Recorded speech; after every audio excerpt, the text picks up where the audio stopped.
வணக்கம். வாத்தியார் எம்ஜிஆர் என்ற நமது யூடியூப் சேனல் மூலமாக நான் உங்கள் வேல்முருகன்.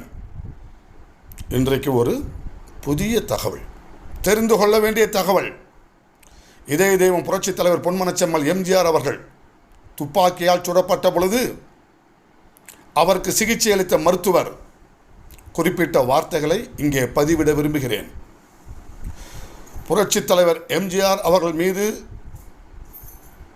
துப்பாக்கிச்சூடு நடைபெற்றதல்லவா, அந்த குண்டு மட்டும் இன்னும் சற்று வேகமாக அவருடைய உடலை துளைத்திருக்கும் என்று சொன்னால் அவருடைய ஸ்பைனல் கார்டு என்று சொல்லப்படுகின்ற முதுகு தண்டுவடம் பாதிக்கப்பட்டிருக்கும். ஸ்பைனல் கார்டு பாதிக்கப்பட்டால் என்ன நிலைமை என்பது நாம் அனைவரும் உணர்ந்தது.